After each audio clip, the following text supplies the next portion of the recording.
Okay, I see we're recording. I see it's 7 o'clock.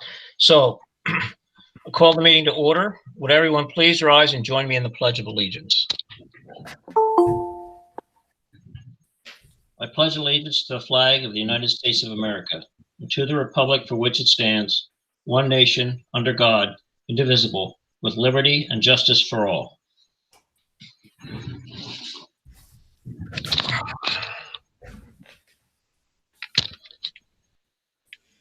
Okay, first of all, welcome to the August 19th, 2020 West Rock Hill Township Board of Supervisors meeting. I will begin by saying that we will have, first I'll ask, are there any public comments on the agenda items? Greg, did you receive anything? No, I have not. Okay, thank you. Announcements. We had an executive session for legal and real estate on July 15th, 2020. And we will have an executive session for legal tonight, for legal issues tonight.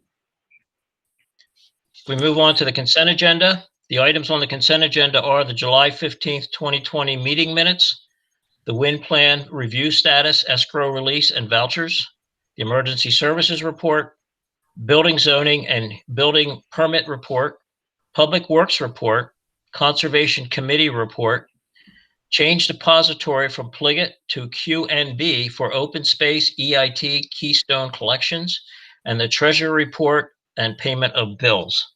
I will ask the other two supervisors if they have any questions about any of the items on the consent agenda. I do, Jim. Jay Okay. Kaiser. Yeah, Jay, go ahead. I would like to request the board to hold payment on the Elliott Greenleaf bill for the attorney, or for I have some questions and some concerns regarding that invoice, and I would like to maybe hold off till next month to pay that, so we can look at those and address them. Okay, I believe there were two Elliott Greenleaf bills this month, Jay, and I believe the one you're talking about is 20130. David? Yes. That is correct. 15,081 or 083.31. Yes. And I think all three of us are in agreement that we need to take a look at that. So I will make a motion to take that off of the bills list for tonight. Do I have a second? I would second. You have a it. second? Okay, all in favor? Aye. Aye. That withstanding, are there any other consent agenda issues? Okay, seeing none, could I get a motion to approve the consent agenda? So moved. David Collingwood. Second? Second it, Jay Kaiser. Thank you. All in favor? Aye. Aye. Aye. Confirmed appointments, there are none. We'll move right into committee reports. Chris Sturstein, Planning Commission report. Good evening, Chris. Good evening. I remembered to unmute, so I'm ready to go. You are. Planning Commission met last week. We had one applicant. It was Grandview Hospital. I believe this was their third time in with their plan for their addition. Their addition it's 50,000 square foot footprint, about 180,000 overall square footage. It'll abut into the adjoint to the entrance area of the original building and head southward, over where the professional building is now. That would be raised and covered over with this new building. And like I said, we've had them in 3 times now, and you guys should be pretty aware of what's going on. And I know they are presenting tonight, so I'll be brief. Few of the items that we had to iron out last week. One of the items was parking. They're proposing to do, I forget the number, but a lot of the parking, not a lot of it, but they will do reserve parking. One of the areas has a wetland issue that we'll have to figure out through zoning hearing, possibly whether they can or cannot use that area. But that's something that we were willing to, willing to let go and let you guys hash out after the fact. So that was one of the items. Another one is the traffic study. The entrance is going to move down, is proposed to move down right across from the 7-Eleven entrance to what is now Penn Foundation property. And we were waiting on the PennDOT approvals and whatnot. And with all the COVID things going on, they were not able to get the traffic study and or approvals. So that's another thing that we might have to consider, some type of an agreement between the township and the hospital before moving forward. And again, that's something you guys get to hash out possibly tonight. So I'll let you guys carry on with that when I'm done. I mean, there was a handful of waiver requests, all of which we were in favor of. So with these outstanding items, we were willing to give a conditional preliminary final and pass it on to the supervisors. Okay. Thank you. Yeah, like I said, they're presenting tonight, so I kept it brief for them. Let Yep. them explain it in more detail. Okay. So that was all we had. So that is basically my report, unless you have any questions. Does anyone have a question for Chris? I have none. I have none. David Collingwood, I have a question. You said reserve parking was one of the issues we had to hash out. The traffic study was another issue with the PennDOT that had to be looked at after the fact. What was the third? You said, I think you had 3 issues that you raised. I did. Talk about later this evening. You might have to rewind the tape. I don't remember. Okay. What the other issue? Steve, do you remember any other outstanding issues that were? Those were the two.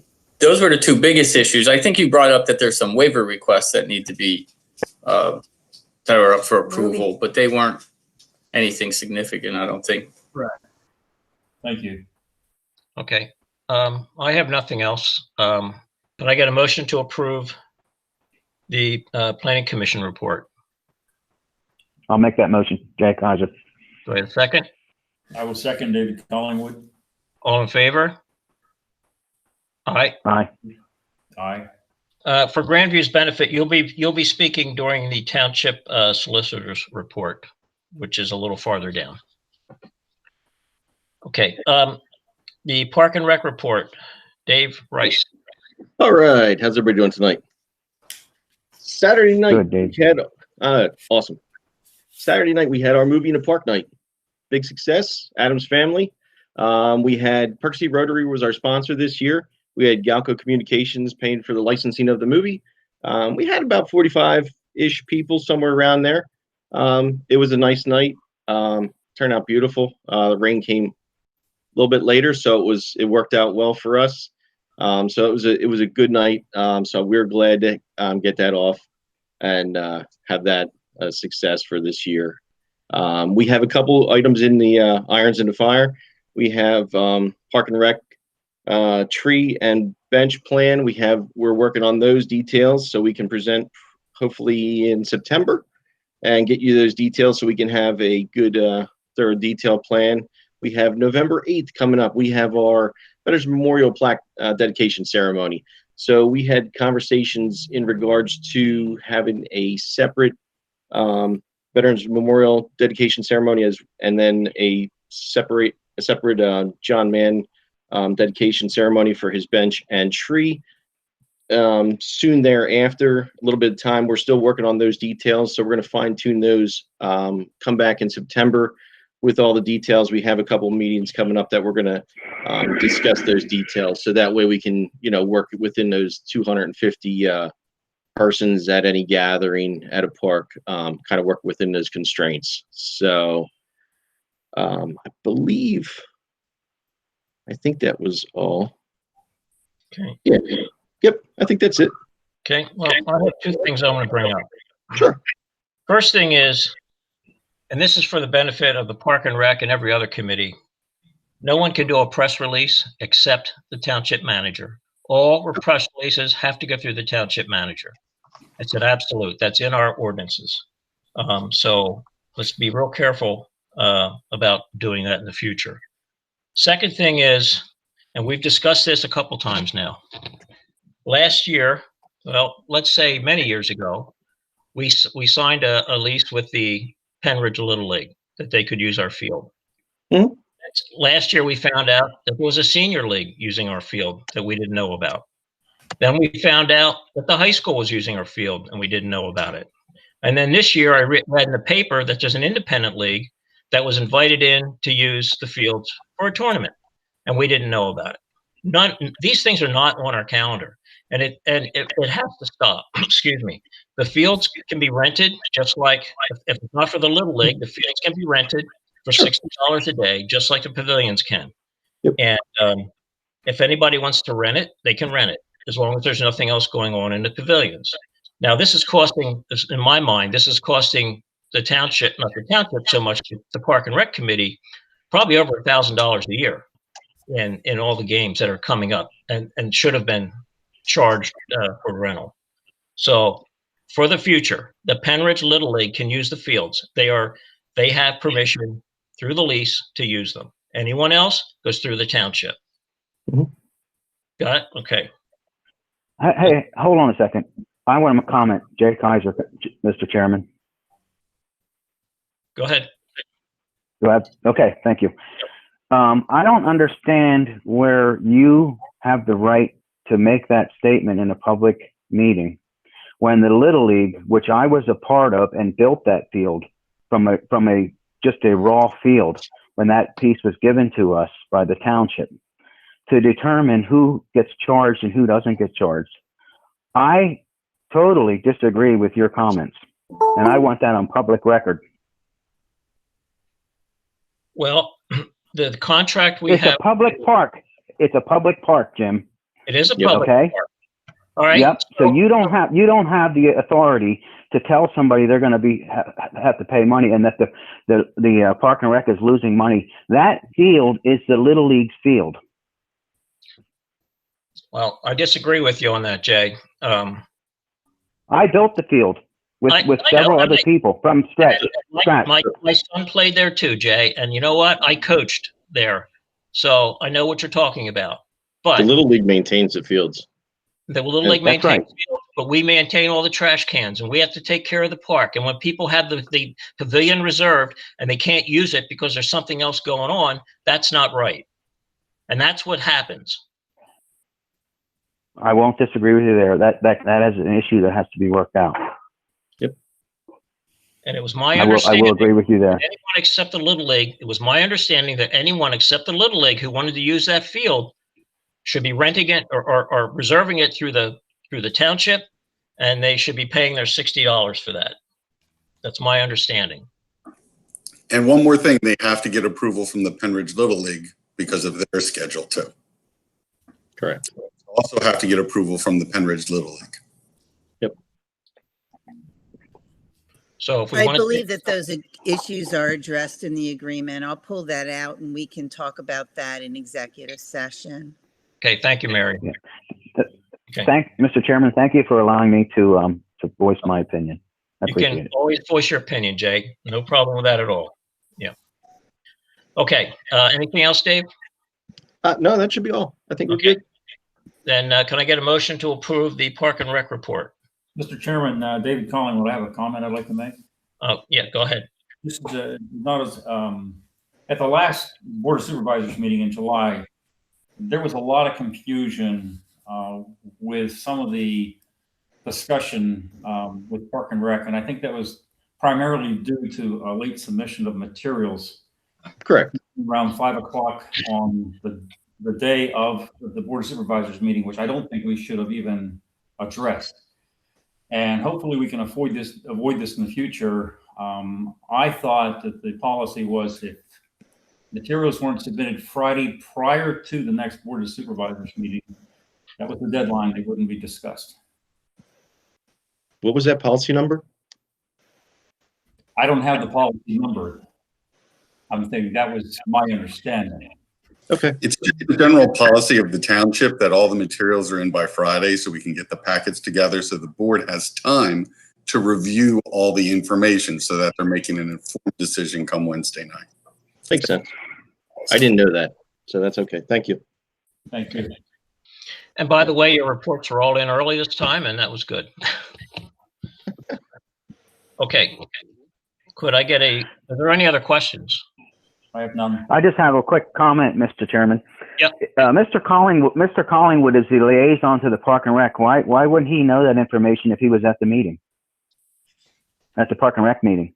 I knew the information. I knew what was coming, but I'm talking for the other supervisors having time to read it and prepare for the meeting. Many times a supervisor, well, I haven't had time to review. I can't really react, or I can't make a decision, or I can't vote on this or that. So I just think it's a policy. That was what's supposed to happen.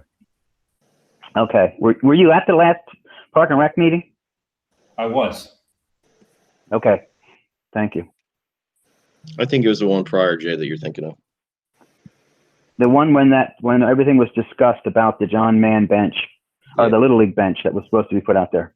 Correct. That's the meeting I was requesting or asking about. Yeah. Thank you. Okay. All right. Are there any other questions?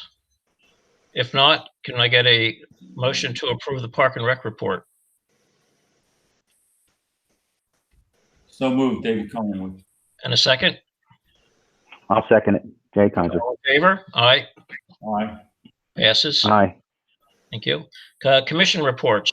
Police Chief Rod Blake, police report. Good evening, Rod. You're on mute. Everybody should like that better when I'm on mute. Anyway, thank you, Mr. Chairman. The Penridge Regional Police Department responded to 402 calls for service in July.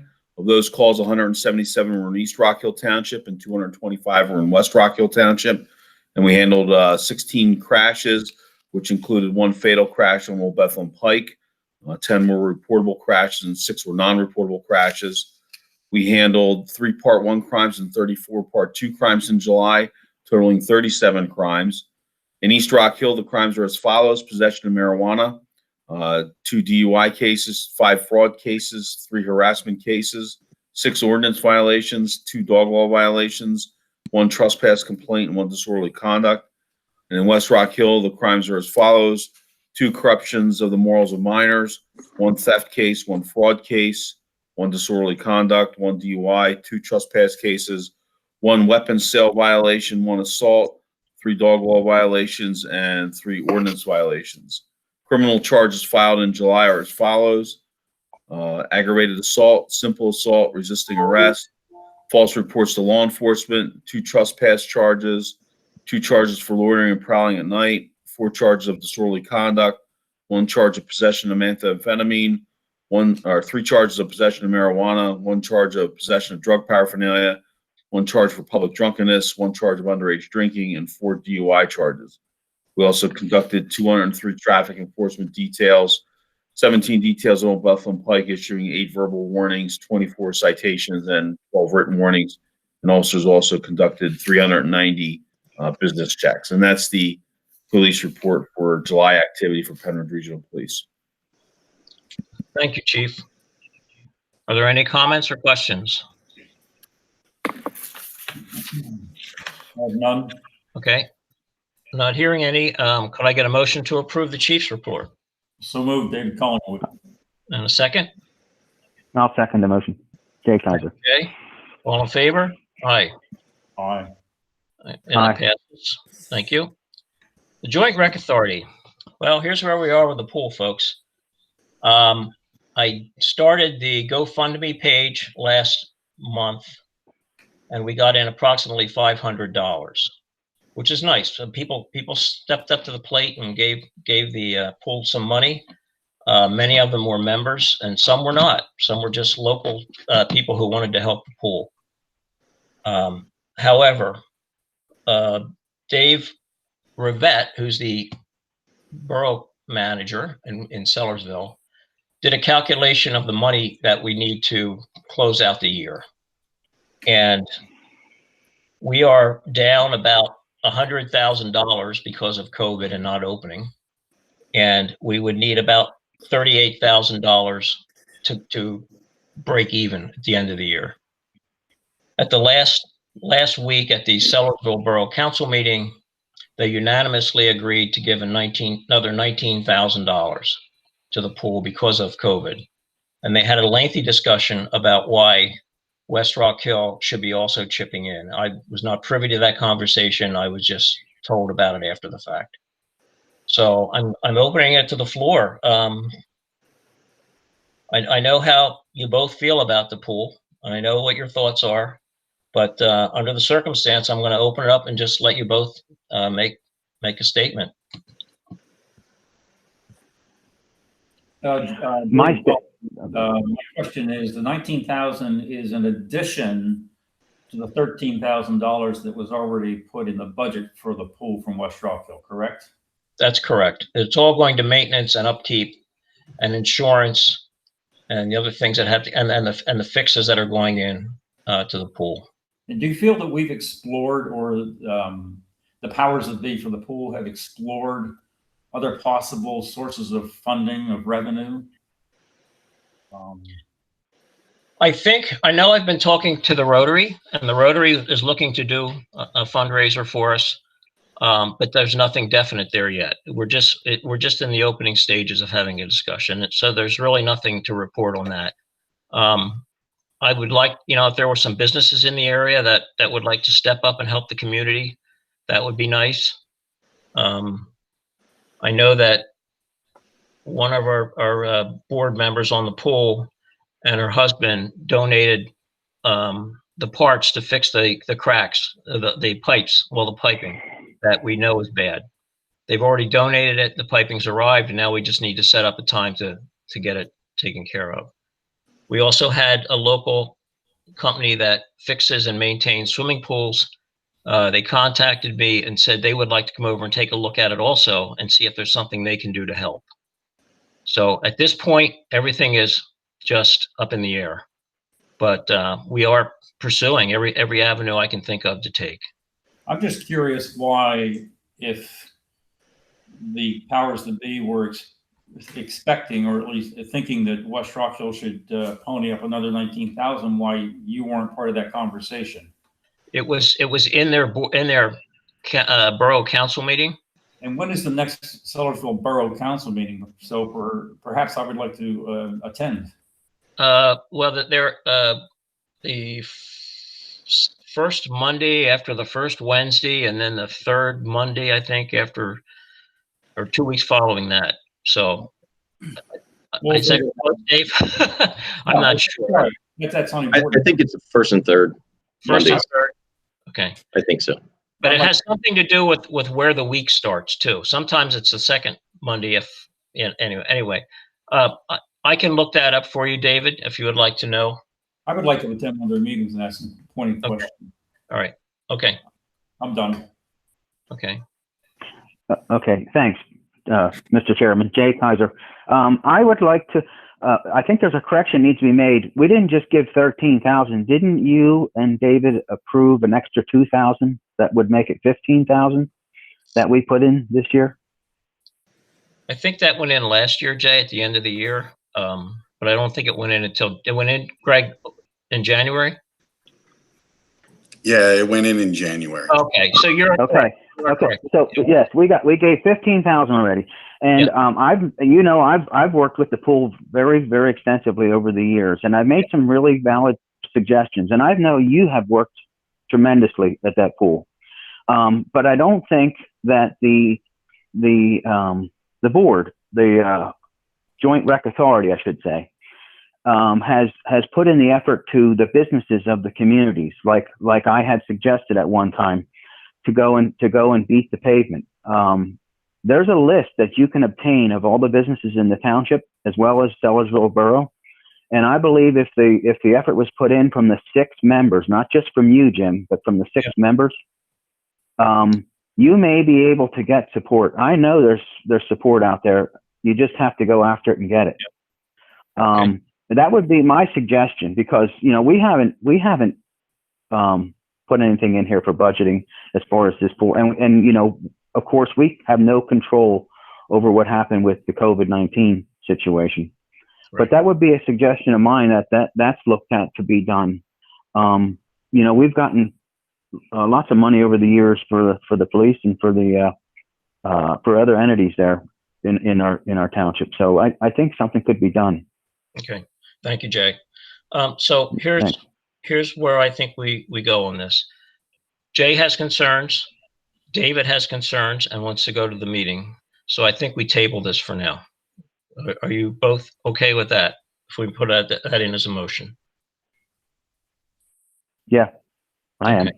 Meanwhile, we will go back and look into your suggestions, Jay. David, we'll get you the date for the upcoming meeting.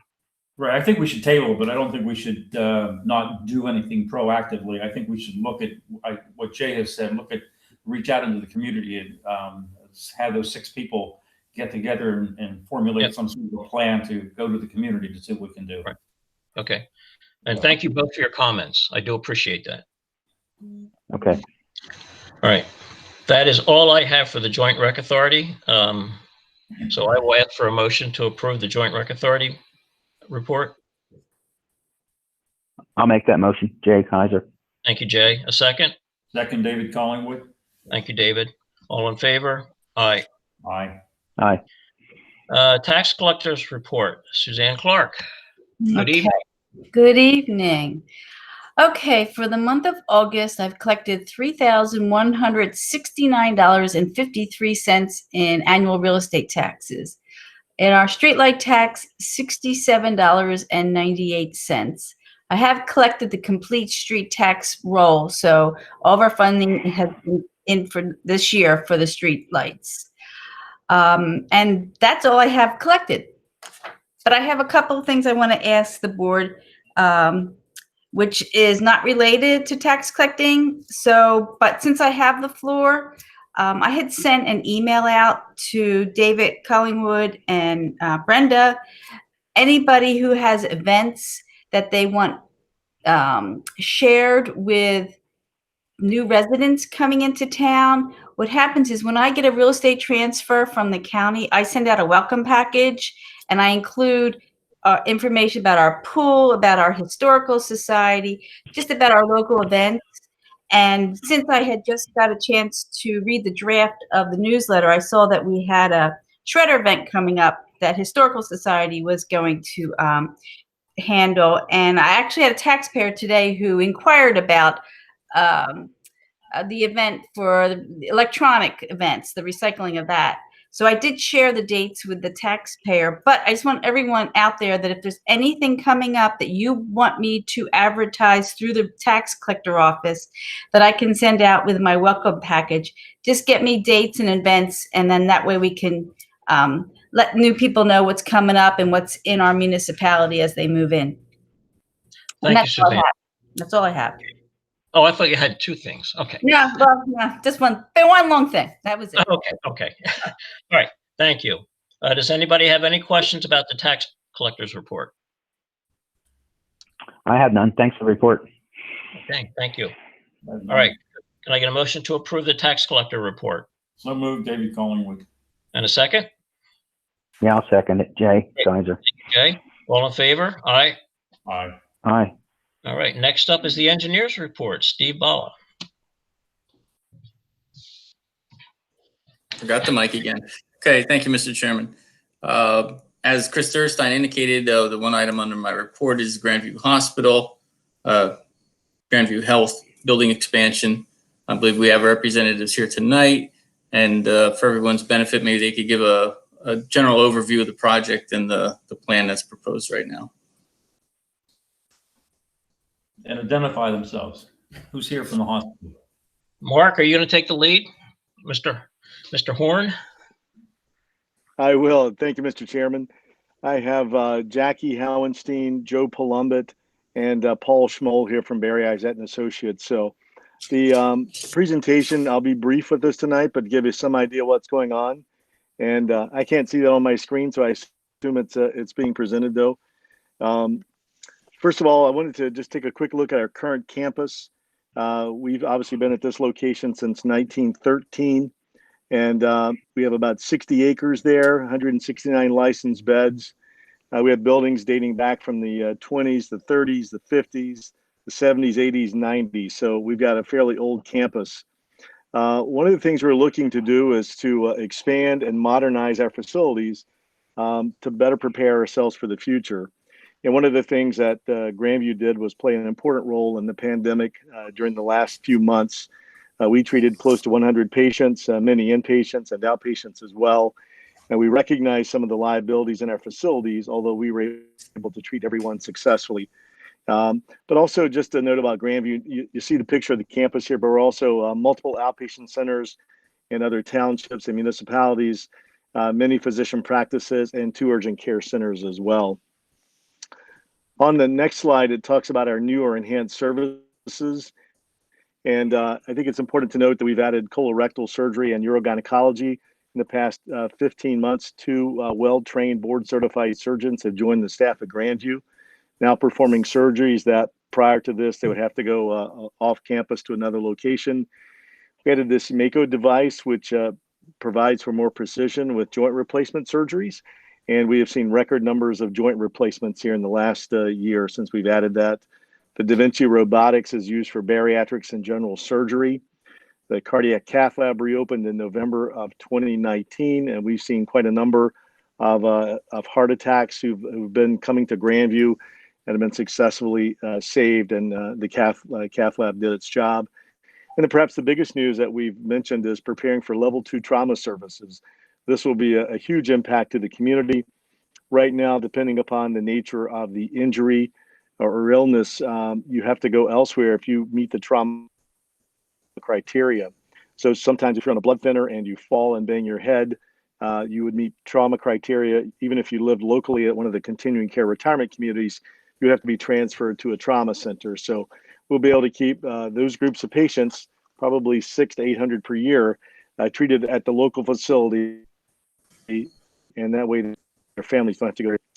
On the next slide, the proposed expansion, you got an idea of this new 5-story pavilion that we're calling it, how it ties in, as Steve suggested, it ties into the and replaces our professional building, which has been there since 1953.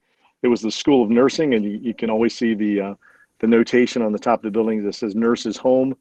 Unfortunately, that building needs to come down in order to make room for improvement. So I like to tell the alumni it's giving birth to a new service here. And we have started work on that building already with the interior demolition and also asbestos abatement that's underway. And in about 4 weeks in mid-September, you'll see the building start to come down, not with an implosion or a ball, but with a large crane, and they call it munching it. We'll be taking the building down in sections. So we're excited about that. And on this new pavilion, on our ground floor, you'll have a new imaging department. And on the back side of that will be a new emergency department that will be built for level 2 trauma services. On the what we call the first floor will be the procedural platform. It'll be our cardiac cath labs, interventional radiology, and also general surgery.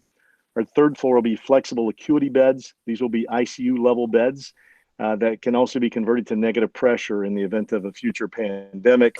And the fourth and fifth floors will be shelled space for expansion if the need arises in the future.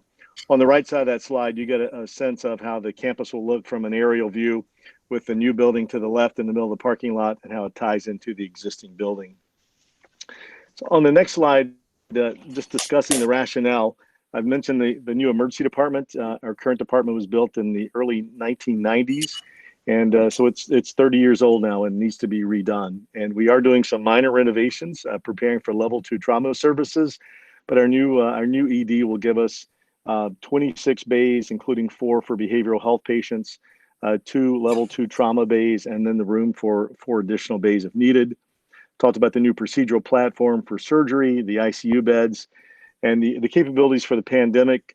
I can't stress enough how important it is that the pandemic like we've gone through with COVID-19, that we have negative pressure rooms so that we're venting and exhausting to the outside. We'll have all 26 beds on the second floor, negative pressure, and 6 beds in the emergency department as well as people come in. Then I've also mentioned the facility and infrastructure age. The buildings they've served us well, but we're looking forward to getting some new buildings. The next slide is just a picture of what the new building looked like from Lawn Avenue. And then on the following slide is one more picture of the building. As has been mentioned, the driveway will be down at the lower part right above the blue Grandview Health. That's where the proposed driveway is coming in off Lawn Avenue. Going straight back down that driveway will take you to the emergency department behind the new pavilion. Turning right into that will get you into the visitor parking lot. You'll also note the heliport on top of the pavilion. As a level 2 trauma center, we expect some patients will be flying in for services, and we also have some transfers that go out from time to time. I'd also point out that on the lower, the first and second levels of the building is a new lobby with the covered entrance as well, which will be nice. I'll talk about the lobby more in just a second. On the next slide, you'll see the lobby and the drop-off area. So again, it gives you a nice place for pickup or drop-off, either for visitation or for outpatient imaging or for surgery as well. The next slide shows our new lobby, and this is a 2-story lobby that will have a kiosk that will be used as one of the primary areas for visitors and people waiting on for surgery patients to eat. We'll have a meditation room, obviously registration, and then we'll have that nice waiting room as well. That ties in closely with the surgery waiting area. The next picture is just one more shot of the new lobby. This is from the second floor. You see some stairs to the left. There'll be new elevators in this wing as well. And this ties in nicely. If anyone should drive up to the front of the building and needs to get to the emergency department, they can walk right down the hallway and get there, or be wheeled there in a wheelchair. The next slide is just a stacking diagram to give you some sense of how the buildings match up. So one of the biggest challenges we have with this new building is making sure that we're level across the building. If you've been in Grandview and gone from floor to floor, you'll notice some ramps periodically, and we're looking to make sure everything is level. So there will be a connector tied in to the existing building, and you can see what I've described on the left side with the departments that are listed there. We are keeping a number of beds and a few departments into the existing building. So our maternity unit, which was just redone a few years ago, our progressive care or cardiac telemetry beds, many of those will remain in the same location. Our med surge beds, rehab, and orthopedics will remain in the existing building. And they've all been renovated or built new within the last 12 years. So we are spending some money right now on the facility to make sure that we're up to speed on everything. I've attached one copy of the site plan here. It gives you a nice overview with Lawn Avenue being at the bottom along the black strip. You can see how the new building ties into the existing building.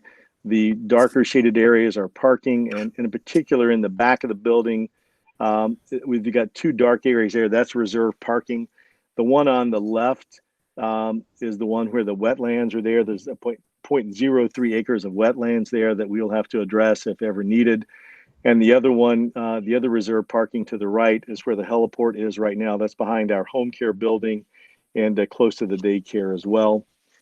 And then lastly, just a little bit more of a close up here on the site plan, get us connect off Lawn Avenue, and how we have the circular traffic pattern here, parking in front of the building for our inpatients and visitors, and then the emergency department parking in the back. To give you some sense of the cost, it isn't cheap to build a hospital these days. We looked at multiple plans and decided to go with this particular option because it gave us what we thought was the most money for what we could get, and also was the fastest we could do. So we're looking at about $184 million program here. So there's a significant amount of construction, furniture, fixtures, and equipment, and so forth. We are starting a capital campaign, and then we're all asking for lots of money these days. Lots of people asking for money, but we'll be starting a significant capital campaign here in just the next few weeks to try to raise money from the community. I think if anything else, it's been important during this pandemic to realize how important Grandview is. Something that maybe people take for granted in some ways. I've been at Grandview almost 21 years, and we have really stepped up to the plate in this pandemic response, both from the medical staff and from our nurses, our caregivers. And I will say also the community stepped up and supported Grandview. I can't tell you how many people and organizations sent food to our staff pretty much on all 3 shifts, and weekends and weeknights and weekdays. And we had tremendous support, delivered great care for patients. And we're excited about being here. We're an independent hospital. There are only about 3 independent hospitals left in southeastern PA. And I think this community is very fortunate that the decisions that need to be made about Grandview are made in West Rock Hill Township. They're not made in the Lehigh Valley or in Tennessee or Philadelphia or any place else. They're made locally by community members. So I'll leave you with this expansion plan. The slide talks about why we're looking to do this. Again, keeping new and enhanced clinical services close to home so people who are sick don't have to travel to Philadelphia to the Lehigh Valley. We're always looking to provide a better environment for our patients and their families. We realize that the patient experience is really key and it's part of the healing process. We also recognize that patients have choices these days. They can go wherever they want to go. We really want to make Grandview their choice for their healthcare provider. And then lastly, but not insignificantly, is the significant economic impact of this area. So Grandview spends about $230 million a year in its annual budget. We generate about another $210 million in the ripple effect in this economy. So if you look at what Grandview brings to this community, and this is based on a Hospital and Health System Association of Pennsylvania study, it's about a $435 million economic impact to West Rock Hill and surrounding communities. So not an insignificant player in this market. And we really need this new building in order to make sure we're delivering the top class care locally here and provide for our community. As it continues to grow and the needs of the community continue to increase, our ability to bring new services to Grandview is really critical. So I want to thank you for your support of Grandview in the past, and we look forward to working through tonight. I know Paul Schmoll can address some of the issues in the review letter, and that we're obviously going to work closely with the township, the solicitor, and the engineer and the manager to make sure that we meet the requirements that have been outlined here. And look forward to having you hopefully vote on this tonight and let us proceed with our program. So thank you for listening to me, and I'll be glad to answer any questions you might have. Greg, can we, first of all, let's just open this up to the other supervisors.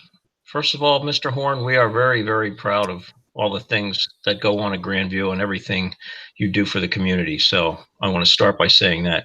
And I'll open it up to Jay and David for any comments they might have. I would echo. I just want to say, go ahead, David, go ahead. I was going to say, David Collingwood, I would echo what Jim has said. I didn't realize, I mean, the number 435 million to West Rock Hill and the surrounding communities, that's awesome. I mean, that's incredible. That's a good thing. Yeah. It's all good. Jay? Yes, okay. Well, I just want to thank you, Mark, for the presentation. Grandview Hospital has always been a good neighbor and friend of West Rock Hill Township, and I look forward to this site becoming a reality, hopefully, and yeah, and help our community improve. So thank you for the presentation. Well, I appreciate your comments as well. We're very excited about this. We announced it last year at our annual meeting, and we've all spent a lot of time on this at the hospital, and our board's been very involved as well. So we're looking forward to this breaking ground as we have on the slides, and I think in the next 45 days you'll see significant changes in our landscape. We're still waiting on final approval from the Bucks County Conservation District, and obviously we had to get through PennDOT. So a few more hurdles to climb, but getting approval tonight hopefully will help us move one step closer. Mark, David Collingwood, I have one question for you. Yes, sir. Not a hard one. I believe the current the home that's going to be nibbled away, or whatever term you use, the old nursing home. Are you going to be saving the headstone that's above the door or at the top of the building in the front somewhere? We are trying our best to salvage that. We believe that's concrete, and we are trying to do our best to salvage that, David, and try to display that at some place in the new hospital. Absolutely. Thank you. Mm-hmm.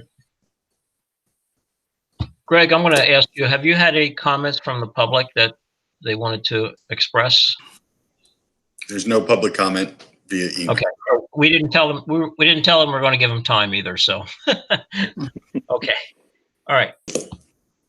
We're back to you, Steve. Okay, Mr. Chairman, I think we should just take a few minutes here, or Paul Schmoll, the project engineer, could take a few minutes to go through just a few remaining engineering items. I don't believe we need to go item by item through our engineering review letter. We did that with the planning commission pretty thoroughly. But then if they could just touch on the couple of outstanding issues and agreements that we need, I'll give you a better understanding of where the project is. Good. Sure. So one of the outstanding comments that was mentioned was the reserve parking. Within that reserve parking is 0.03 acres of wetlands. And per your ordinance, the wetlands is not supposed to be disturbed and there's supposed to be a buffer around it. This is the reserved area. We did a parking study looking to see the capacity of the existing hospital. Currently, the existing hospital only utilizes me, Paul.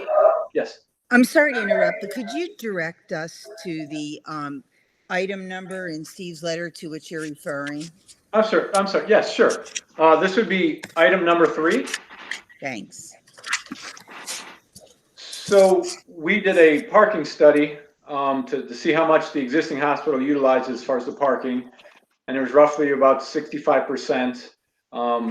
Based on what the new proposed building is, there won't be too much of an increase because the existing building that's going to be demolished, they've already outsourced that or sent it to different areas, those occupants. So we don't anticipate an increase in that parking area. So we really don't anticipate an increase or a need to utilize those 2 reserved parking areas.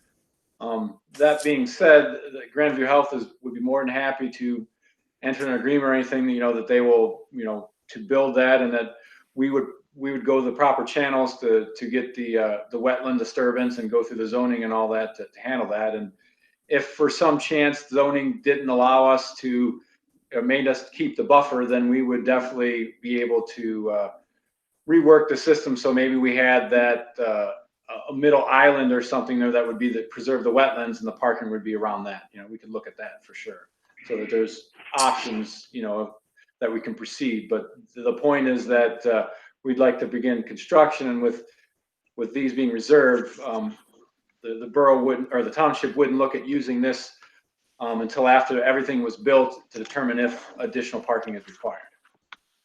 So we're looking for number 3 there to be addressed, that it could be handled in a future date if it's determined later on that the township requires this reserve parking be built. And just for, I'm sorry, Paul, just for reference of scale, you had figured before with your parking study that the hospital was actually using, I think, 700 some spaces. The proposed constructed parking, when the facility is complete, would be 862 spaces, I believe. And then you would have 2 separate plus or minus 100 space reserve parking areas. So about an additional 200 parking spaces if needed in the future. Is that correct? That is correct. Okay, so you're building 862 and looking for an agreement to build the reserve parking of 200 plus spaces. So Correct. if I may, because I have to memorialize this, what we're saying is that if the reserve parking needs to be constructed, you will either do it in a way that complies with the wetlands requirements, or make alternate arrangements satisfactory to the township in constructing those reserve parking spaces. Is that correct? Correct. Okay, thanks. Thank you, Mary. So do we want to have a discussion on that, or would you like me to go to the next comment? I think go to the next item. So I would say item number 5 on the review letter would be for the PennDOT approval and the traffic study for 309. We'll handle that in two parts here. So for the Lawn Avenue, there's currently the township had an agreement with PennDOT as far as roadway widening for Lawn Avenue. There's an existing plan out there now. We're looking to not widen the whole area of the frontage of Grandview Health, but only the area that we're doing the construction on, to accommodate that section there. And then in the future, if other areas get widened, then Grandview Health would widen at that point in time. Unfortunately, right now for doing the PennDOT HOP with the COVID to do traffic study and all that, they're waiting for a more standard traffic pattern because right now there's not as many people going on the roadway, so they can't get a really an accurate count. So that is holding us getting a PennDOT permit to do work for Lawn Avenue. So in order to not stall this project, we're hoping that we can start construction for the new proposed building and not do the widening until we get PennDOT approval. We recently just got information from PennDOT that they will allow us to do generated counts from the ITE traffic improvement or traffic count. Basically, it gives us, we do estimates, and based on estimating it, we determine what we anticipate the traffic flow would be, and we can use that to show for the widening of Lawn Avenue that we're doing in that section. So we anticipate that we should be able to get a PennDOT approval early next year. So before that, we would do that improvement, but in order to keep construction going for the hospital, we'd like to get the approval so they could start before that, because that's beyond the routing that we have now for the construction schedule. The second part of this is. But before you move on to the second part of this, for the first part of this, is what you're asking to be able to get a building permit without an HOP, but you'll get the HOP before you get the certificate of occupancy. Is that correct? Correct. Okay. Yes. Thanks. David Culling want to have a question on number 5. Sure. When you talk about a PennDOT study and approval, are you talking about the portion of Lawn Avenue in front of the hospital or all the way? I think, don't they have a long-term plan for the entire Lawn Avenue all the way to the bottom of the hill into Sellersville? Yes, they have a long-term plan, and we're widening it just within that confines that we're showing now in our plans that would correspond to that long-term, but we're only doing that small section. We're not doing along the whole frontage of Grandview Health. Right. But this project is not going to be held captive to the entire project, only the portion in front of the hospital. Correct. Yeah, correct, David. The widening they're going to do is consistent with that overall plan, but they're not implementing the overall plan. Thank you. And in part, I think one of the reasons that we originally discussed only doing a limited portion of the hospital frontage is what's going to come up in part 2, I believe, of Paul's comment, in that we are also asking the hospital to look at the traffic signals up at the Route 309 ramps to address some of the backup concerns we have up there. Thank you. Correct. Yeah. So that leads into the second part of this would be through these conversations with the township and PennDOT, we would be looking at traffic study for 309 ramp on the Lawn Avenue.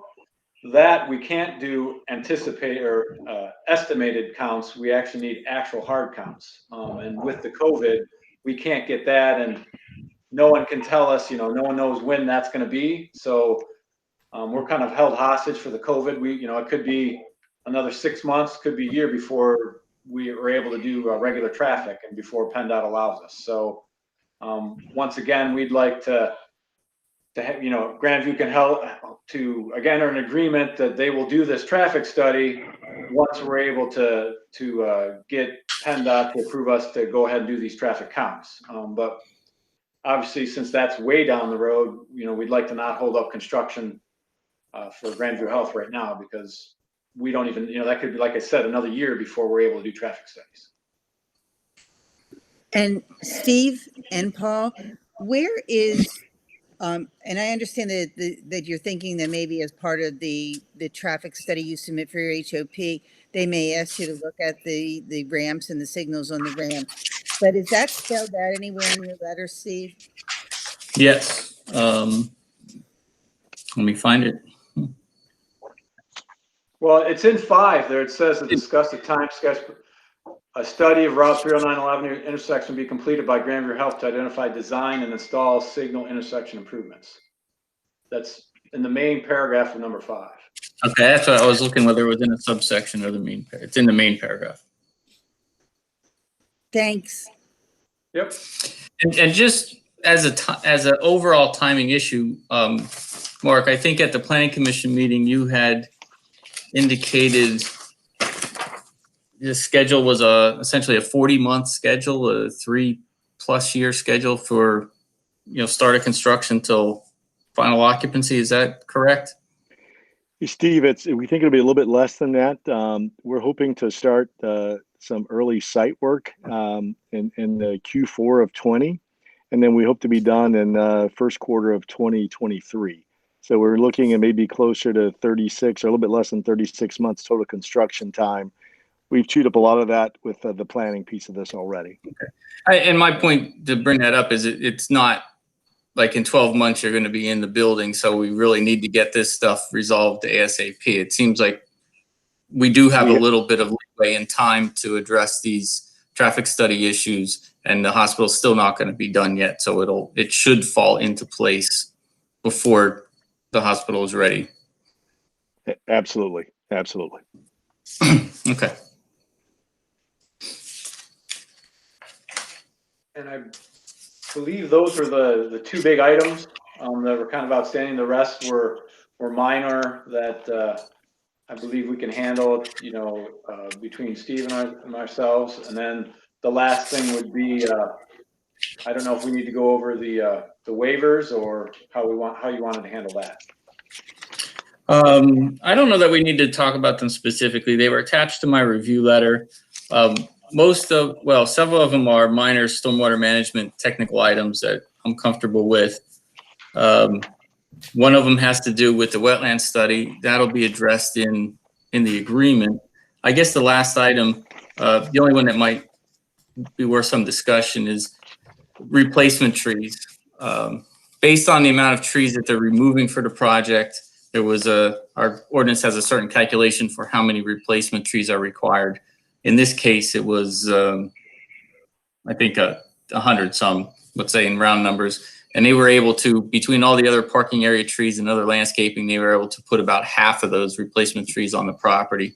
So they're asking for a waiver of give or take half of the replacement trees.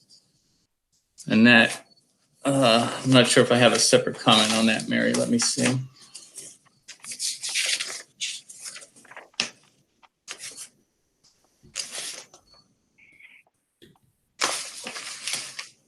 It's item 1B on the waiver request. Right. I'm looking at that. Although item 1B in the waiver letter doesn't necessarily say how many trees. Right. It is 10A, Mary. 10A, yeah. There's 53 replacement trees that they're asking for a waiver of. Thanks. And I looked at the site. They're really, I agree with them. There isn't reasonable location on the site that they could fit those trees, because what area isn't developed on the property is either a stormwater basin or it is lightly wooded to the rear of the site, so you can't move them around and say that you could put them somewhere else on the property.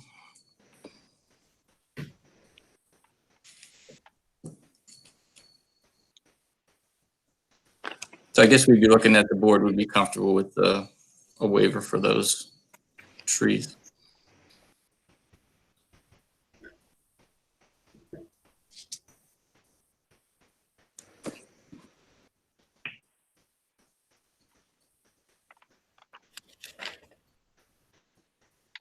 Was that a question to the board?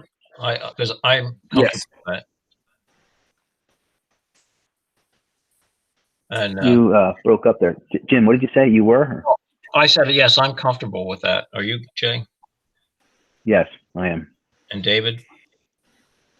I'm comfortable with it. I just wondered if there's anywhere else in the township we could use trees.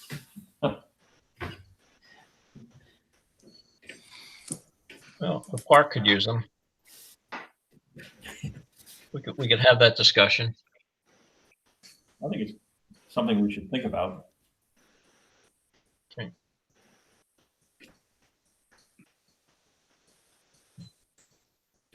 And we could discuss that while we're preparing the resolution.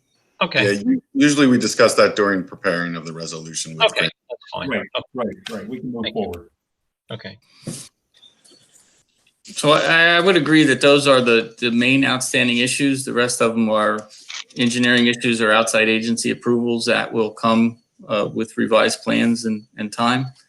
So I guess, you know, how we've been doing it policy-wise, if you're comfortable with that outline, then township staff will work with Grandview to prepare the resolution for the following month's approval. And this is a preliminary approval, correct, Steve? I think the hospital is looking for a preliminary final. Correct, preliminary final. Maintain your schedule, is that correct? Correct. Correct. What did the planning commission recommend? Preliminary final. Conditional preliminary approval. Yeah, it was, my notes say preliminary final. I think that's what we just had discussed. Yes. That's what I had written down also. What did you have written down, Jim? Preliminary final. Okay. Certainly conditional. Yes, it's conditional on resolving all these issues. Yeah. So, David or Jay, do you have any other further questions? No, I have none. Jay. Okay. Conditional preliminary final approval, correct? Okay. What we're talking about? And that would be the resolution? Right, I'll prepare a resolution between now and next month, and Steve and Paul can work through the details. Do you Great. anticipate having another plan submitted before next month, Paul? Probably not before the board meets, no. It'll be tight to submit. We'll probably submit, but I don't think we'll get enough time for Steve to review. All right, because there's a lot of little drafting things on here that you could knock out real easy, but if you're not going to have a chance to do it, then that's fine. Okay. All right. Do you need us to make a motion, Mary? No, you've given me direction. Okay. Greg, shake your head yes. You shake your head no. So we believe you, Mary. All right. Is there anything else for Grandview? I do not think so. Okay. All right. Thank you. Thank you very much. Thank you all very much. Thank you for coming tonight and showing the public what you're doing. This is very exciting. Thank you, Mark. Thank you. Okay. Steve, do you have anything else? Just to report, at the Planning Commission meeting, the Planning Commission did make a recommendation for conditional denial of the ProCom plan because we were running out of their review period. But we have since received the 2-month extension for their review period, so that's a moot issue now. Okay. All right. Otherwise, I do not have anything unless there's any questions. Okay. I will make a motion to approve the engineer's report. Do I have a second? I have a second, David Collingwood. Okay. All in favor? Aye. Aye. Aye. Okay. It passes. Thank you. Solicitor's report. Mary. Well, thank you. Although it doesn't show anything on the agenda, I sent to you just yesterday copies of the Fresco resolution to approve their plan that you reviewed last month. We forwarded the resolution to Fresco. They agree with the conditions. This is consistent with Steve's letter and your discussion last month.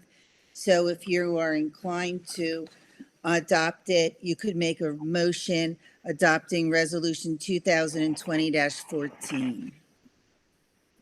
Okay. Can I have someone make a motion to adopt resolution 2020-14 for Fresco? Yes, Jay, I heard Mr. that. Chairman, I will do it. Yes. Thank you, Jay. A second? Yes, David Collingwood. Thank you, David. All in favor? Aye. Aye. Aye. All right. And I have the originals right here so you can sign them before you leave the meeting. Okay. Just hold them up to the Great. screen. Thank you. I have nothing further to report. All right. Could I get a motion to approve the solicitor's report? So moved, David Collingwood. Thank you. A second? Second it, Jay Kaiser. Thank you, Jay. All in favor? Aye. Aye. Aye. It passes. Township manager's report. Thank you, Mr. Chairman. The first item is the appointment of Jack Royal Esquire as a conflict attorney for Teresco Properties. Grimbean and Thatcher is conflicted out on this matter, and I recommend appointing Jack Worstel for this matter. Okay, I will make a motion to appoint Jack Worstel for the conflict attorney for Tresco Properties matter. Do I have a second? I will second that. David Collingwood. Thank you. And all in favor? Aye. Aye. Aye. Thank you. Passes. The next item I have is James Park Commercial Charging Stations. In the board's packet, you have a quote for a charging station at the James Park. Sherry, if you go to the next slide, there is a picture. It's what it looks like. In there, it's for 2 charging stations. The total purchase amount would be $17,354. But as of today, we got a credit if we go forward with it from PADEP for $9,000, bringing the total cost down to $8,354. I'd like to just say something about this if I could, Greg. Sure. In 2016, the United States government sued Volkswagen for illegally reporting Clean Air Act data. The U.S. government won. They won, and Volkswagen had to pay $2.7 billion. That money, the EPA then funneled that money down to all the states and the tribes in the United States. And the states and tribes were then responsible to make sure the money got out to the public. In Pennsylvania, they put that money toward charging stations because they feel that with the boom that's coming with electric cars, charging stations out in the public are going to be a great benefit to the people in the United States. And there are at least 8 new models coming out next year, plus 4 or 5 new kinds of electric trucks. So we went ahead and talked to ChargePoint, which is the leading distributor of these stations. And we met with them and mapped out a location so we could get a quote. And then we applied for the voucher for $9,000, which we got today. We wanted to do all that to make sure that we knew that we could get it down to the lowest price possible. The way this would work is you could just, if you bring up the ChargePoint app on your phone, it tells you where all the charging stations are in the United States. It tells you how much you have to pay to use one. It tells you if they are available. And you can pull up to a charging station and you can tap the machine with your app on your phone and it will activate it for you. And then you will just be charged for the electric you're using. And then that charge will come back to the township. So theoretically, we would pay the money that Greg just said, and there would be money coming back in on a monthly basis for people using the charging stations. We picked James Memorial Park because people are there for an hour, maybe an hour and a half, if they're there for ball games, if they're there to fish, if they're there to walk in the trails, or they're there to have a picnic. And I know that I spoke to Paul Stepanoff, who's the manager in Richland Township, and he says theirs gets quite a bit of use. They put one in, and Middletown Township turned theirs on last week and charged 18 cents. And Quakertown is now looking at putting in a lot of them as a way to make money for the town or for the borough, Quakertown borough. So I'm putting it out there to see what the thoughts are. And we have all the information. I checked into how much of the work we could do ourselves, and we could put in the pad, which is included. Well, we already had them take out the cost of putting in a pad to sit it on and digging a trench, but all the other stuff really needs to be done by the installers. And there's enough room in the breaker box, so that's not a big deal in the breaker box in the park. And hopefully, as we go, on the next item, which is the solar update, this would become kind of a moot point for paying for electric, because the people we could charge them whatever we want. We'd have to decide that. And once we do, then that money would be coming into the township. So there it is. So I'm going to open it up for discussion here and just see what the thoughts are. I have a question, David Collingwood. How many cars did you say that this could service at one time? 2. As Two you can cars. see as you can see in the picture, the unit sits between 2 spaces, and Right. there is a charging port on each side, so it can charge 2 cars at once. That's how they sell them anyway. And now, yeah, so it's 2, David. You I have, run restaurants now where I can charge my car for free. So yeah, if you charge it at home, you're still paying for electricity, whether you charge it at home or charge it at James Park. correct. You have obviously no way of knowing how many people are going to charge a car and how much would be coming back to the township to cover that $8,000 Yeah. outlay. We would be slowly getting the money back, and that money could go back into the reserve fund, just like the 9,000 could go back into the reserve fund should we choose to do this.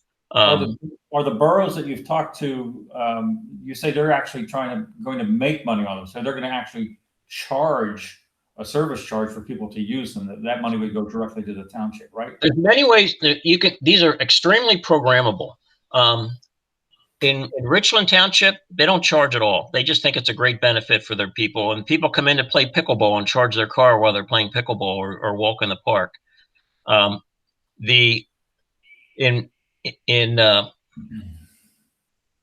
the township I just mentioned in the south, they're charging 18 cents. Now you can charge some people actually charge if your car is fully charged and you leave it there, then you can be charged a penalty. If you if you leave it there and somebody else can't use it. So there's just many different things you can do to customize the app, which is on which Greg, if we did this, Greg would have availability of programming the entire thing from his office. So those are the thoughts. I was going to say, we went to Normandy Farms for lunch about a month ago, and when I pulled in, they had 6 spots reserved for electric cars, and 4 of them were filled. Mhm. And the people were just there for lunch or there for the night. It was really interesting. So anyway, I see this as something that for our township could be a nice benefit. People driving up 309 that may want to stop and take a walk and charge their car because they're getting low could pull into the park. Like I said, it says right on your app where the nearest charging station is. So You say you received a voucher for $9,000. What's the expiry on that voucher? 6 months, 180 days.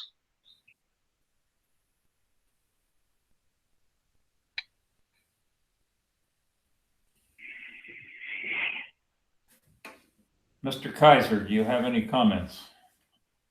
Yes, I do. I think this could be a good thing for the township, for the park. I do have some concerns about how we would pay for it, where would we get the money from, and how much it would be used by the park. And the number one issue I did have that Jim covered was if someone was parked and it was their car was fully charged, and they just weren't there, or they left, or somebody parked in that spot. Because as you both know, we are very tight with parking spots in that park. So that's an issue that we're going to have to deal with. I guess somebody will, whether it be the police or the township. Yeah. And Jay, there's a lot of ways you can charge back. You can charge for just connecting to it, plus the electric usage. You can charge for just the electric usage. You could give it to them for free during certain hours of the day. It's totally programmable, and you can set it up any way you want. Yeah. I don't know if people use it if they got to pay too much for it. I don't think that you should be doing this to pay. To try and charge a fee that's a little too high for somebody to pay. Yeah, you're basically wanting to do it so people use it, so to encourage people to use it. That's what you're doing it for. Exactly, and I would agree with you completely. Yeah. So my thought, Jay, was we take it out of the reserve fund and we use it, and when we get the voucher money, we put that back in the reserve, and then if we get checks in from this, we can put that back in the reserve. I think it's today I spoke with Steve Knoll, who's director of TMA, which is the Transportation Management Authority for Bucks County, and he's helped some townships put these in, and he reviewed our quote and said our quote was right where all the others are as far as how much they're paying, and the county sees this as an excellent opportunity. So I'm just throwing that out there too. Okay. Well, I'd be inclined to support this. Great, thank you, and I would too. David, are you inclined to support it? Yeah, I think it's a great idea. I think it serves the community, which is the bottom line. And I think it's very forward thinking on our part, on your part. Yeah. Because I think we're probably going to be leading the other townships in the area, other than the ones that have already incorporated it. To the best of my knowledge, there's one or there's two of them in Richland, and that's the only ones in our vicinity. Well, probably in a 10-mile radius. So if we were to move forward with this and we were to supply the labor to put the cement pad in and run the line and do the hookups, what's the timing on this to have this up and serviceable for the community? As soon as we make a phone call, they'll send us the specs. Greg, I don't know if we had to put a down payment down or anything, but I don't know what the deal was. I haven't seen the whole contract. We have not given her an okay yet. So ChargePoint would then get back to us with the specs so that when we put in the station, we would know where the anchoring bolts need to go and things like that. Right. Now, I can tell you right now, I mean, I've talked to three people in the past 2 weeks in West Rock Hill that have ordered electric cars. One of them ordered a new Mini Cooper electric, and another one was a Tesla, and I think someone's looking at one of the new Nissans that are not Nissan. Is it Nissan? Yeah, that's coming out with a new one next year. It's a beautiful car. So anyway. That said, Volvo is going to make only electric cars in the near future. Yeah, they start next year and they are only electric. Yeah.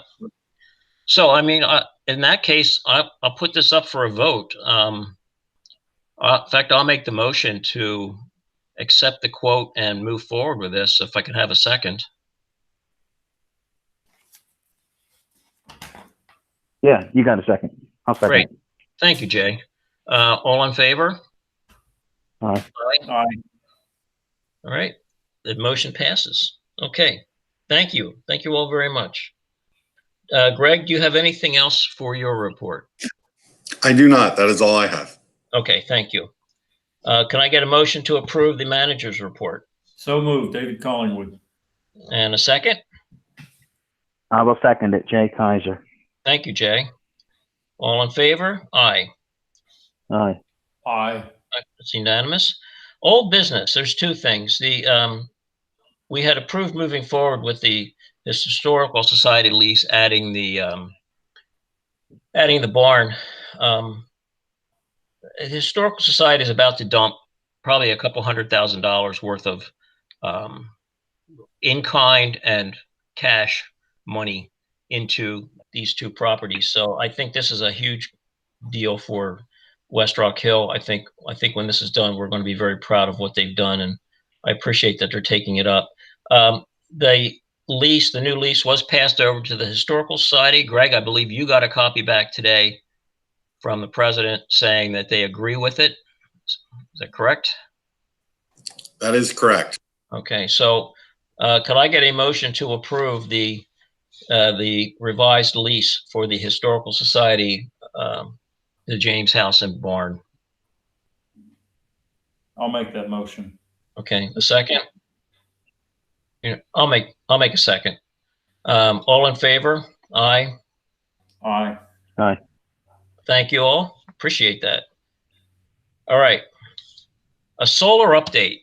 Well, last month we agreed to have our attorney and engineer work together. We authorized them to prepare two bids, one for planning and building of a 70 kilowatt solar system and a second for the creation of a power purchase agreement. We've spent the month speaking with several experts from different companies and digging into the legal and tax issues associated with the project. And this is what we've learned. First, the power purchase agreement will not work for us. The project is too small for a solar provider to be able to make a profit while at the same time allowing the township to reap any valuable benefits. So we've ruled that out. with that in mind, we began investigating a bid document for just the purchase and installation directly from a solar provider. Once again, we spoke to industry experts and had determined that taking this option would be very favorable to the township. Until we actually send out bids and get responses, we're not going to know how much money we can save, but we know it's going to be a sizable amount. So at this point, we have all of the information we need for the packet, but we still have to finish compiling and editing it. So to allow us time to get it right, and also to allow time for the supervisors to do individual reviews, we want to wait another month before putting this up for vote, before it could go out for review. So I want to thank Mary Eberl, Steve Bala, and Vera Cole for all the work they've done to make this a success so far. It's been a fantastic job. It's been a very enlightening experience, and I think we're on the right path here to save the township a lot of money in the future. So at the next meeting, I would like to present, or have maybe the engineer or someone will talk about that, present the overall plan and the information that's all in the bid, and then put it up for, I would like some public comment at that point, and I would also like the supervisor to consider bidding if it looks good, putting it out to bid. So that's all I have on that right now. We're not ready to move forward yet. We want to make sure it's right. So are there any comments? I think it's the right approach. I think you just need to, quote, slow your roll and get it right before you come back to us. Yeah. Yep. Okay. All right. So that's where we are with that. Jay, did you have any other comment? No, not at this time. Okay. Thank you. I will make sure that we have this package together and available to Jay and David in time for them to Breaking review. up, Jim. Oh, I'm sorry. I'll try again. I will make sure that David and Jay have this package early enough that they have plenty of time to review it in case they have questions or they see something that. Jim, you were breaking up. I'm not quite sure what you said. I'm not sure. I'm hearing you fine, Jim. Okay. And we don't care what David hears. I was just saying, next meeting, we will have a package ready, and we will make sure that David and Jay have plenty of time to review it prior to the meeting. So if they have any comments or concerns, we'll be able to work these issues out. So thank you. Copy that. Thank you. Okay. All right. Does anyone else have any old business? Hearing none, I will make a motion to approve the old business. Well, we don't have to make a motion there. Okay, there's nothing there to make a motion on. New business. I just wanted to mention that the government has moved up the date for the census. It's going to end at the end of September now instead of the end of October when it was supposed to. It's very important that Bucks County continues to lead Pennsylvania because it really determines how much money we get into the county, get into the township from the county. And within West Rock Hill, it determines how much money we get depending on where we are in the pecking order of the county. Having said that, I picked up 20 signs from the Census Bureau that if anyone wants to put one in their yard, I'm going to put a couple up on the Ridge Road just to tell people to please come out or go out and get your census information submitted. It's very, very important. And there's nothing to vote on here. Just if you want to sign, like I said, I have 20 of them. I will come out to your home and put it up if you want. We're looking for some prime locations to put up these signs because the more the better, and the more people that put in their census information, the better off we'll be. So the other thing is, I was wondering, since we have everyone here, can we put information on the park sign about the census? I think that's an important enough thing that we should put something up there about the census end date. I would just like feedback. In my opinion, it's not a political statement at all. It's good for any party. The bottom line is money coming back to the county that we're all going to be able to use. So the more signs we get up, whether it be at the lawn and the ridge or 309 exit ramps or across the front of the township building in the park, I'm in favor of it and I support it. Okay. All right, Jay, you had a comment? Yeah, I support it. It should be there. Okay, great. Okay, I will talk to Greg tomorrow and we'll come up with some wording. All right, I had nothing else for new business. Does anyone else have any new business? I have none. I have none. Hearing none, we'll open this for public comment. Greg, you have comments? I have two people requesting to speak for themselves. Pamela West and Clifford Cole. Okay, they'll each have the 2 minutes. Hi, this is Cliff Cole. I'll go first. Pamela West is my wife. First off, I'd just like to say that that was a wonderful presentation from the Grandview Hospital. We are really lucky as a community to have such a great organization serving us. I'd also like to mention that I'd like to, you know this yourself, that the hearing date for the appeal for the Adelphia Quakertown compressor station is on September 16th. That's the hearing date. I'd like to request that the township post the public link for that hearing, because this is a public hearing. I also have a letter here that was written, that was on the FERC docket that came out, I believe today. And this is a letter that was written by Brian Fitzpatrick to the Fish and Wildlife, U.S. Fish and Wildlife Service, RE, the Adelphia Gateway Project. Dear Mr. Anderson, I'm writing today regarding the proposed Adelphia Gateway Project, which is expected to run through portions of Bucks County, Pennsylvania. I've previously written to the Federal Energy FERC regarding the Commission's review of the project and shared several environmental concerns. Given the environmental impact of the proposed project and modifications Adelphia filed for this project, I asked the Fish and Wildlife Service to consider conducting a full analysis on the change of the original environmental assessment, review, and species impact for the proposed changes. As you are aware, FERC wrote to the U.S. Fish and Wildlife Service field office in Pennsylvania, stating the amendments made to the proposed project and asking the agency for concurrence with the original determination, since there was only minimal change to the proposed route. Although FERC stated the change was minimal, any changes to the EA or biological assessment should receive the same full analysis to the extent of the first review received to fully understand the environmental impact, the effects of the local ecosystem. I remain skeptical of this proposed project and ask the U.S. Fish and Wildlife Service for a full assessment review of all changes that were not originally outlined in the first environmental assessment. Thank you, Brian Fitzpatrick, Member of Congress, PA 01. 2.5 minutes. Do you mind if I use my wife Pamela's time? That would be fine. 2.5 minutes.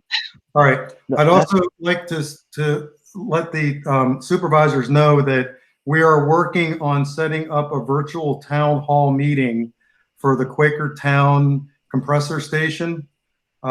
We have some interest. Nothing's in stone yet, but we have some interest from Sanasario's office, and we will be inviting Brian Fitzpatrick. We'll be inviting the Bucks County Commissioners. We'll be inviting the supervisors from both West Rock Hill and Richland Township. And we will also be inviting first responders and other people. We're targeting sometime in the first week of September. As I say, it's not a done deal, but this is something that's in the works. Although it can't be in person, but it's going to be along the same thing that the quarry people did. I forget where that was. Okay. And we'd just like to ask if the supervisors would be interested in attending such a virtual town hall. Oops, thought I was on mute. I am not on mute. Please send us an invite and we'll let you know. Okay. Yeah, thank you. I believe that was under the time limit, so we're good. Okay, there were no other comments, Greg? No other comments. Okay. Seeing no other comments, then I will make a motion to adjourn. Can I get a second? So moved, David Collingwood. All right, all in favor? Aye. Aye. Aye. Okay, we will adjourn to our executive session. Thank you all. Thanks everyone for attending. Have a good night. Thank Yep. you. Thanks. Yep.